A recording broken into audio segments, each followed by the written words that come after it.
വിനു കിരിയത്ത് ഇപ്പോൾ ഇദ്ദേഹം സൂചിപ്പിച്ചതുപോലെ തന്നെ സിനിമയുടെ ഒരു നല്ല സമയം കൂടിയാണ് ഇപ്പോൾ കടന്നു പൊയ്ക്കൊണ്ടിരിക്കുന്നത്. നമുക്കറിയാം, വളരെ ചെറിയ സിനിമകൾ പോലും നല്ല കണ്ടൻ്റ് ആണെങ്കിൽ വലിയ തിയേറ്റർ വിജയം നേടുന്നുണ്ട്. സ്വാഭാവികമായും ഇവർ പറയുന്ന കാര്യങ്ങളിൽ ന്യായമുണ്ടെങ്കിലും ഇത്തരം ചില വാദമുഖങ്ങളും നിലനിൽക്കുന്നുണ്ട്.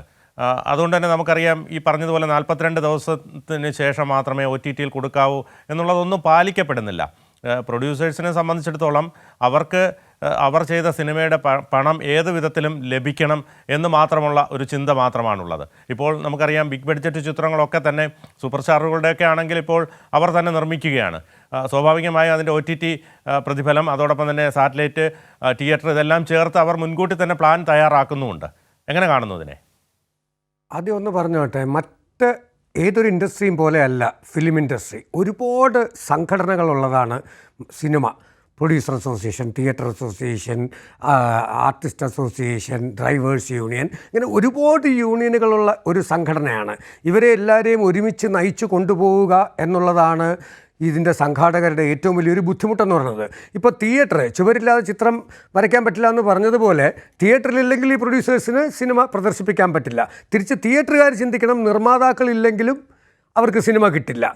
ഈ സമരം കൊണ്ട് ആർക്കാണ് ലാഭം എന്ന് ചോദിച്ചു കഴിഞ്ഞാൽ, ഇപ്പോൾ കുറച്ച് പടങ്ങൾ ഇപ്പോൾ റിലീസ് ചെയ്തിട്ടുള്ള പടങ്ങൾ നമ്പർ ഓഫ് ഡേയ്സ് ഈ സമരം പോവുകയാണെങ്കിൽ ആ പടങ്ങൾ ഓടിക്കൊണ്ടിരിക്കുമ്പോൾ ഒരു കാര്യം നിർമ്മാതാക്കളും തിയേറ്ററുകാരും മനസ്സിലാക്കേണ്ടത്, പണ്ട് സിനിമ നിർമ്മിച്ചുകൊണ്ടിരുന്ന നിർമ്മാതാക്കൾ എവിടെ പോയി? പണ്ട് ബാനറുകളാണ്. ആ ബാനറിൻ്റെ സിനിമകൾ മഞ്ഞിലാസിൻ്റെ, നീലായുടെ, ഉദയയുടെ, അരോമയുടെ, ഇന്ന് അങ്ങനെ കേൾക്കുന്നില്ല. ഒരാൾ വരുന്നു, ഒരു പടം എടുക്കുന്നു, പിന്നീട് അയാൾ എവിടെ പോയി എന്ന് ആരും കാണുന്നില്ല. കാരണം നഷ്ടത്തിലാണ് നിർമ്മാതാക്കളെല്ലാം പോകുന്നത്. അയാൾ എന്തെല്ലാം പ്രതീക്ഷയോട് കൂടിയായിരിക്കും ഒരു ചിത്രം നിർമ്മിക്കുക. റിലീസ് ചെയ്യുന്നു, ഈ പടം ഓടുന്നു, ഞാൻ അടുത്ത പടം എടുക്കുന്നു. പക്ഷേ അതിനുള്ള അവസരം ഇന്ന് കിട്ടുന്നില്ല. പിന്നെ ആർക്കാണ് ഇപ്പോൾ അവസരം കിട്ടുന്നത്? താരങ്ങൾ തന്നെ പ്രൊഡ്യൂസ് ചെയ്യുന്നു. ആ ചിത്രങ്ങളെല്ലാം തീർച്ചയായിട്ടും ആ താരങ്ങൾക്കുള്ള ഒരു ഇതും കൂടെ വെച്ചിട്ട് അവർക്ക് തീർച്ചയായിട്ടും തിയേറ്ററുകാരും എല്ലാം സഹകരിച്ച് പോകുന്നു.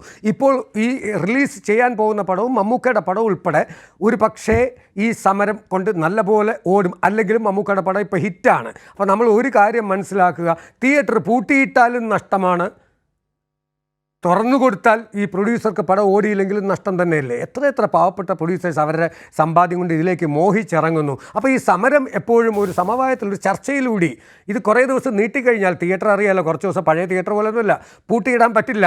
അതിനകത്ത് ഫംഗൽ ഇതൊക്കെ വന്നു കഴിഞ്ഞാൽ തിയേറ്ററുകാർക്ക് നഷ്ടം തന്നെയാണ്. AC ഓപ്പറേറ്റ് ചെയ്യണം, ഇടയ്ക്കിടയ്ക്ക് സ്റ്റാഫിന് സാലറി കൊടുത്തേ പറ്റൂ. തിയേറ്റർ പൂട്ടിയിട്ടാലും. അപ്പോൾ ഈ സമരം എന്ന് പറഞ്ഞ ഒരു ഇൻഡസ്ട്രിക്കകത്തുള്ള രണ്ടുപേര് തമ്മിലാണെന്നുള്ളതാണ്. അത് വേറെ ഒരു ഇൻഡസ്ട്രിക്കും അങ്ങനെ ഒരു ദുര്യോഗം ഇല്ല. നമ്മൾ സിനിമയ്ക്കതുണ്ട്.